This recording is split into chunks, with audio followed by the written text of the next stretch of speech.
Erev Shabbat Shalom Rabotai. We are continuing with our Mishna Yomi, Masechet Shekalim. We are up to Perek Zayin Mishna Hey. Today's Mishnayot should be Leilu Nishmat Neria ben Svetlana Aranbayev and Eliyahu ben Burcha Israelov Menuchatam Began Eden. Amen. The previous Mishnah stated that animals found in the vicinity of Yerushalayim should be offered either as Olah or Shalamim offerings, depending on whether they are male or female. However, both Olah and Shalamim offerings must be accompanied by a flour offering called Mincha and wine libations called Nisachim. The Mishnah now addresses who pays for these. Barishona, originally, Hayu Mimashkinin et Motzeha. The court would take collateral from the finder of a lost animal, meaning they would seize the property of someone who refused to pay and hold it until he paid. Adshu Mevin Nisacheh, until he would bring the offerings accompanying Minchat Nisachim, the flour offering and wine libations. Now in Mishnah, the term Nisachim is often used to refer to both the Mincha and Nisachim that accompany an offering.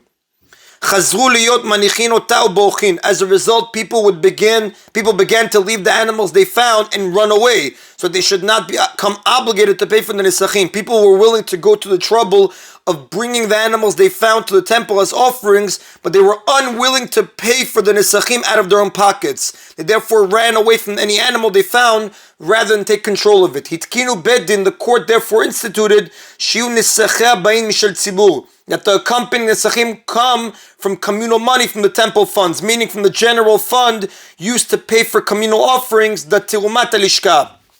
That is an Rabotai Mishnah Hey.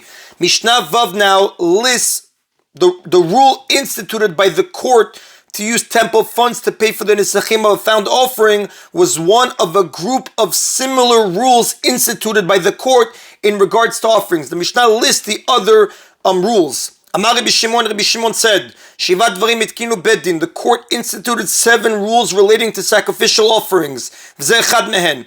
And this, the one mentioned in the previous Mishnah, is one of them. The Mishnah now lists the remaining 6 rules. If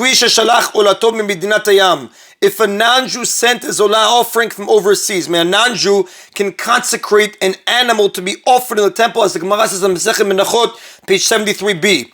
Our Mishnah mentions specifically an Olah because it follows the opinion of Rabbi Akiva, who holds that non-Jews can donate only Olot, not other types of offerings. The Mishnah speaks of a non-Jew who sent his offering from overseas, because if the non-Jew were in the land of Israel, then in the case they did not send money for Nisachim, he would simply be told to provide the Nisachim. But when he resides overseas and cannot be contacted, this is not an option. So the Mishnah says, if a non-Jew sent his Olah offering from overseas, and he sent money for his Nisachim along with it, now the Mishnah cannot mean that he sent the actual wine and flour of the Nisachim, because a non-Jew cannot be relied upon to keep them tahor and they would not be used. Therefore, when the Mishnah says Shalach iman Nisachim, he sent Nisachim, it must be referring to the money that he sent along with his offering to pay for the Nisachim.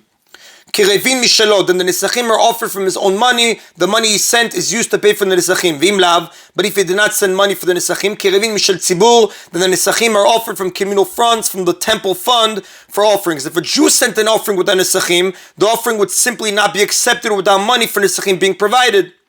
With regard to a non-Jew, however, the court instituted to avoid provoking animosity, that his offering be accepted even if he neglects to provide payment for the Nisachim, and that the community fund should be used to pay for the Nisachim.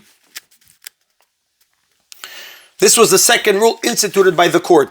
Now, when someone consecrates an animal as an offering and then dies before bringing it to the temple, the heirs who inherit his property must pay for its Nisachim. The Mishnah now discusses what to do in the event that the deceased person has no heirs. Similarly, if a convert dies without heirs, now only a convert can die without heirs. Every Jew has heirs, no matter how distant, since we all descended from Yaakov Avinu. However, when a non-Jew converts to Judaism, it is as if he were reborn. According to Torah law, therefore, he is no longer legally related to his biological relatives. Therefore, unless he leaves behind children from a Jewish wife, he has no heirs.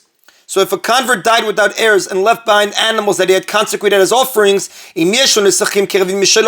he had also set aside money to be used for the accompanying nesachim, then the nesachim are brought from his money. But if not, they are offered from communal funds. They cannot come from his estates, because when he died without heirs, all his property became ownerless and was acquired by whoever took possession of it first. If, on the other hand, the convert did have heirs, and nesachim are paid from his estate. Now the Kohen Gadol brought a daily mincha offering consisting of a tenth of an ephah, a measure of volume the size of 43.2 eggs of flour fried in olive oil and then baked into 12 loaves. Half the loaves were offered in the morning and the other half in the afternoon. These were known as the chavitin of the Kohen Gadol. The Kohen Gadol brought this daily offering from his own money. The Mishnah goes on to discuss who must pay for this offering when the Kohen Gadol dies and no one has yet been appointed to replace him. Utnai betin, there is a stipulation of the court. Al Kohen Gadol shemet, considering a Kohen Gadol who dies, that if another Kohen Gadol has not yet been appointed to take his place, shetiyeh minchato kirva mishel tzibur, that his daily mincha offering, which must be brought even though there is no Kohen Gadol in office, should be offered from communal funds. Now in truth, Rabbi Shimon maintains that it's biblical law that dictates that when a Kohen Gadol dies, his mincha offering should be brought from communal funds. However, when the court saw that the strain on the community funds was too great, they instituted that the heirs of the Kohen Gadol must pay for the offering. However, when they saw that the heirs became lax about paying for the offerings, they legislated a return to the original biblical law that the offering be paid for with communal funds. So for this reason, Shimon calls it a stipulation of the court.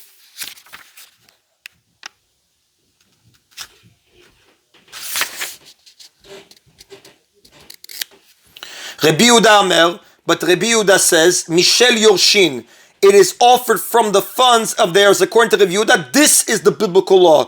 Ushlema ita kiravan. Both Rabbi Shimon and Rabbi Yehuda agree that when this mincha offering was offered using either communal funds or the heirs' money, it was offered as a whole tenth of an ephah in the morning and a whole tenth of an ephah in the afternoon, instead of splitting a single tenth of an ephah between the morning and afternoon offerings. This is learned from the pasuk that speaks of this offering from Gemara Masechet Brachot, page 51b.